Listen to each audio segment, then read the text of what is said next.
Opa! Olá, um grande abraço, boa noite. Nós estamos chegando com mais um Horizonte Esporte, o seu programa de todas as noites aqui na TV Horizonte, a TV da família. Já virou mania, de 7 às 8 da noite, não tem para ninguém, estamos na parada aí. Então estamos recebendo dois convidados aqui, o Roberto Caldeira e o Luiz Felipe Tolentino. Eles vão falar muito de Atlético. E, como sempre, esse parceiraço, esse companheiraço aqui é o meu grande amigo Antônio Carlos Melani. Boa noite, Melani. Boa noite, Ramon. Boa noite, convidados. Boa noite, vocês, todos que estão aí do outro lado nos prestigiando.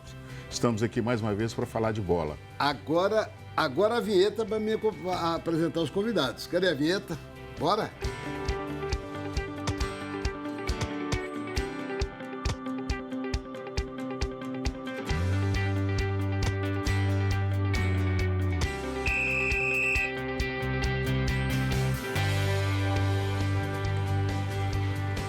Olha, nós temos muitos assuntos para ser falado. O tempo continua pegando fogo no Cruzeiro. Eu não sei o que esse presidente está esperando para ele renunciar. Eu nunca vi um camarada mais tão indigesto, mas tão indigesto como esse Wagner Pires de Sá. Esse é dose. Esse dazinho bicarbonato. É verdade.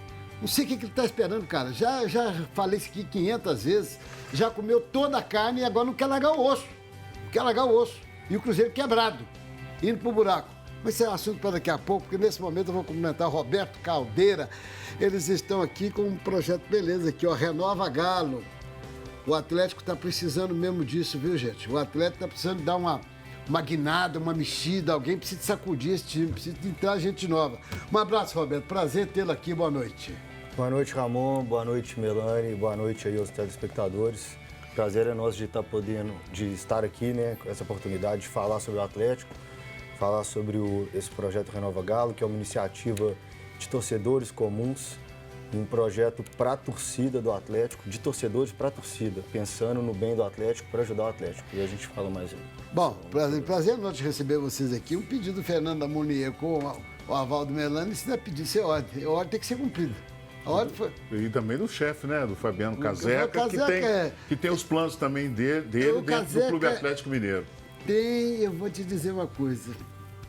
Esse é o cara. Esse Fabiano Caseca é um homem íntegro, um empresário hiper independente. Ele botou aqui na mesa, nessa mesa aqui, ó. Dou pro Atlético o mesmo contrato que eu fiz com o Cruzeiro, eu faço com o Atlético não quis. Não quis o patrocínio da Multimar. Tô aqui o papel que eu pago ao Cruzeiro. O contrato que eu fiz com o Cruzeiro eu dou pro Atlético. Essa atual diretoria não quis. Meu caro Luiz Felipe Tolentino, prazer recebê-lo aqui também. Boa noite.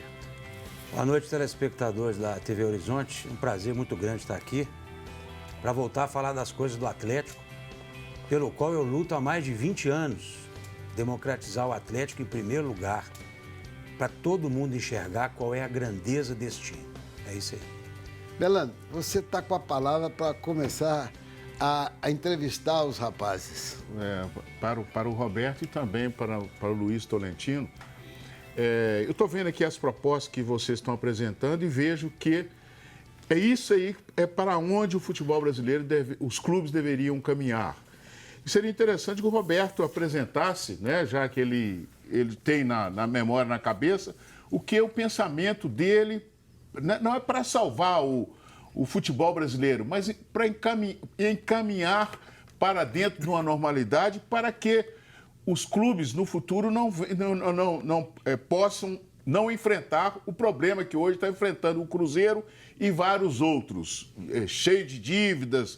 E o torcedor, aquele que deveria estar também presente nesse processo, e ele que é o maior patrimônio do clube, ele normalmente é alijado. Então seria interessante que o Roberto apresentasse para a gente, para você, telespectador, qual que é a ideia dessa renovação Galo, o que eles estão objetivando e o que eles querem mobilizar dentro de um clube da grandeza do Clube Atlético Mineiro. E antes de falar, só lembrando que o projeto chama Renova Galo. É espetacular. Tem que partir de pessoas como vocês assim mesmo. Se o torcedor, que é o maior patrimônio do clube, nenhum time vai. Foi perguntado, está com a palavra. Obrigado aí. O Melani começou muito bem, complementando o que o professor Tolentino colocou aqui agora, né? A primeira bandeira que a gente defende é de democratizar o clube. A gente tem visto esse movimento acontecendo em vários clubes do Brasil, que é o direito do torcedor, que é a razão de ser do clube, porque o clube vive para seu povo, né? E o povo é a razão de ser do clube. Por que o povo não pode participar das decisões, das eleições dentro do clube, né? Então, a gente que sustenta o clube, a gente que vai a campo, a gente que paga sócio torcedor, a gente que compra camisa, a gente que paga pay-per-view e que sustenta a razão de existir o futebol do clube. Totalmente fora de propósito, ficar de fora, E né? a gente fica completamente de fora. Então, vamos pegar o exemplo do Atlético. O Atlético tem 385 conselheiros. Desses 385, a conta aqui, 231, que representa 60% do conselho, são conselheiros grandes, beneméritos e natos, que são vitalícios. Eles vão continuar sendo conselheiros até morrer, pro resto da vida. Os que são eleitos, que são apenas 154, ou seja, que é 40% do conselho, eles só são eleitos quem ele é sócio do clube social e ele está dentro de uma chapa única. Então, a gente vê casos aí claros e a gente tem relatos de ex-conselheiros, e o Tolentino já foi conselheiro do Atlético, ele pode falar sobre isso, que só entra quem a turma que está lá quer. E se você entrar lá e quiser mudar alguma coisa, você é o primeiro a ser elijado no próximo pleito. Então, assim, o Atlético não vai mudar. E, assim, a gente tem que... Por que a gente fez esse movimento? A gente chegou na conclusão que, assim, essa discussão do futebol, né, é uma discussão que é sadia, todo mundo faz, discute jogador, discute técnico, discute aquilo, só que isso não muda muito, né? Uma vez que está contratado o técnico, um jogador, cabe o que a gente fazer? Apoiar, nada. E a gente viu que o Atlético ele tem um padrão que se repete. Então, assim, eu tenho 40 anos, então eu acompanho futebol de forma bem fervorosa, e desde os 10 anos de idade que eu já ia até para o estádio sozinho de ônibus com meu primo. Lembro, já fomos até assaltados por organizada para entrar no estádio, porque chegamos lá com 10 anos de idade. Mas, enfim, caso para contar. Nesses 30 anos, o que o Atlético ganhou? A gente ganhou, vamos pegar dos mais importantes, uma Libertadores, uma Copa do Brasil, 2 Conmebol e uma Recopa. E ganhamos 11 estaduais. O nosso rival ganhou 5 estaduais a mais que a gente. Então, assim, e o que a gente teve de presidente, né? A gente teve 8 presidentes, não preciso citar os nomes aqui, e só um foi bem sucedido. Então, tem algo ali que, assim, parece que as pessoas que são presidentes do Atlético são escolhidas a esmo, não levam-se em consideração a competência pelo futebol, e aí entra na segunda bandeira, que a gente quer um conselho que seja mais governante e que esse conselho, ele não vai eleger um presidente, mas ele vai efetivamente contratar um presidente profissional do mercado, do ramo, para cuidar do Atlético. Uma pessoa 100% dedicada, porque hoje a gente tem um presidente do Atlético, a gente não está... não vamos apontar o dedo para a figura, enfim. Ele tem suas competências, ele chegou lá por mérito. Só que qual competência que ele tem, experiência no futebol para ele assumir aquele cargo? Né? Então, a gente precisa de pessoas... Isso é a segunda bandeira. E junto com isso vem... A gente defende governança, defende transparência, responsabilidade fiscal, porque o cara entra, não pode não ganhar título nenhum, deixa o clube endividado, o que acontece? Nada, fica elas por elas. E dentro do seu raciocínio, eu quero perguntar para o Tolentino o seguinte: o que acontece que o Atlético conquistou um título em 71, são passados 48 anos, você foi conselheiro há algum tempo, tenta dar uma explicação para... Porque eu não concordo com isso. Porque eu não acredito que o Atlético tenha sido roubado 48 anos por arbitragem. Isso aí ninguém põe na minha cabeça. É importante também que você apresente para o torcedor, é bom que o torcedor saiba disso, como é que é a participação de um conselheiro dentro de um processo principalmente lá no Atlético, das reuniões e tudo com a aprovação de... Mas ele quase que já definiu aqui, mas é bom ele falar que ele foi conselheiro. É importante que você mostre para o torcedor qual que é a função, o que é que realmente, qual é o papel do conselheiro dentro do Clube Atlético Mineiro. É uma rainha da Inglaterra ou ele tem voz ativa dentro do conselho? Ô, Melani, se fosse rainha da Inglaterra, eu ficava satisfeito, mas nossos conselheiros todos são vacas de presépio. Rainha da Inglaterra é muito bom para ser verdade, é vaca de presépio. Mas vamos lá. Como que... Eu não vou dizer que eu tenho história no Atlético, eu sou um torcedor comum, como o Beto, como várias pessoas que fazem parte do nosso grupo Renova Galo, inclusive eu sou novo no Renova Galo, né? É um amigo nosso em comum que me convidou, falou com o Beto sobre o meu nome, e eu sou muito tuiteiro. Eu sou tuiteiro, eu bato pesado. Há alguns anos atrás eu participava também de um programa de televisão, né, numa outra emissora, chamava A Voz da Massa. que era um programa tipicamente de crítica às diretorias do Assisti Atlético. muitas vezes. E eu fazia parte da bancada. Assisti muitas Era vezes. ciceroneado pelo atleticano ferrenho, que era o Paulo Emílio de Araújo, empresário da construção civil, Max Antônio, um colega nosso do Renova, e outros 2 colegas, o Jorginho Borússia e o Jorge Duarte, que eram pessoas atleticanas comuns, como eu, como todo mundo. Um era marceneiro, o outro, não lembro muito bem qual era a profissão. E eu, na época, eu era conselheiro, eu entrei no mandato do Nélio Brant, quem me colocou no conselho.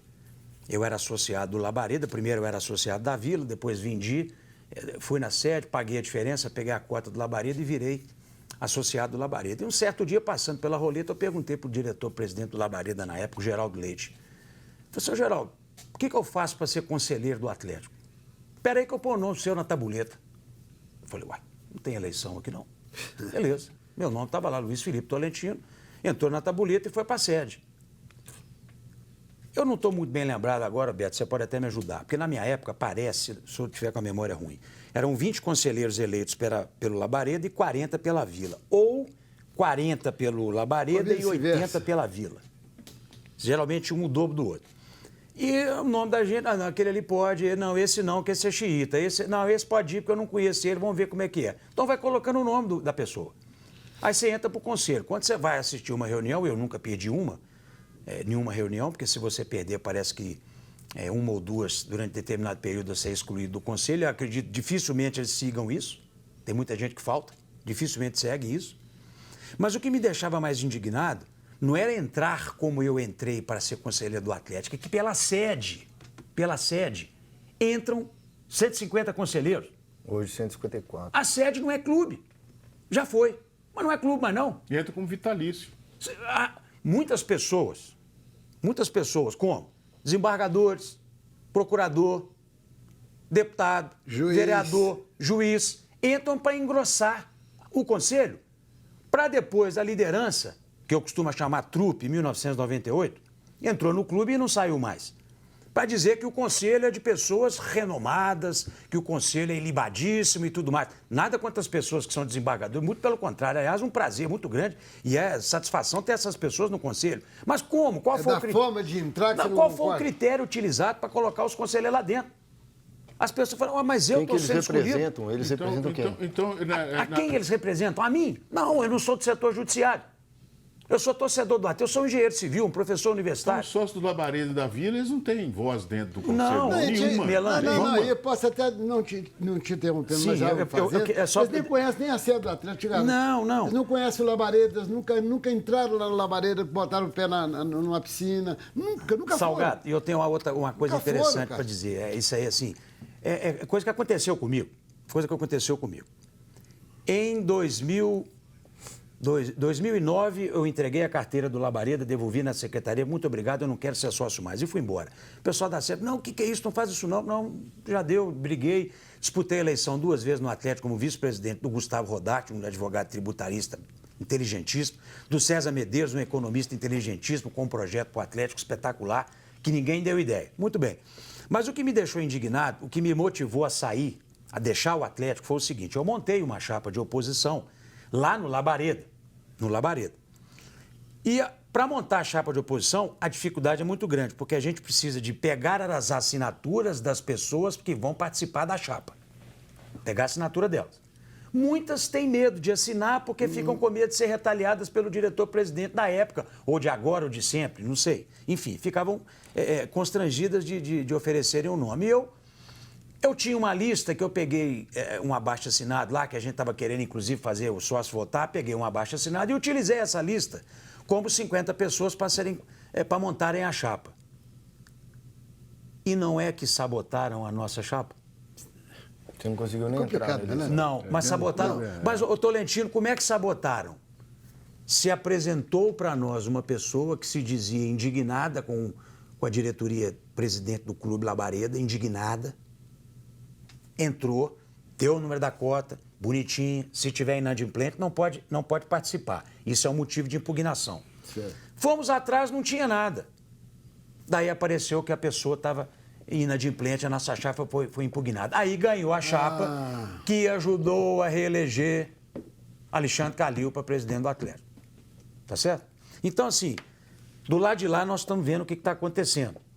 Do lado de cá, se não tomarmos providências, a gente é um grupo pequeno, está querendo arrebanhar pessoas, o Atlético vai sofrer do efeito Orloff. O que acontece hoje com o rival é com o Atlético amanhã. Me chamaram para o intervalo e quando a multimarca chama, Fabiano Caseca é que dá as ordens aqui, sabia? Sou um fã incondicional do Fabiano, viu? Sou um fã incondicional. Depois do intervalo, vocês vão continuar a prova, estou gostando. Você tem esperança? Você acha que a coisa pode mudar? Você fala depois do intervalo, vocês dois. Vamos para o intervalo e já voltamos.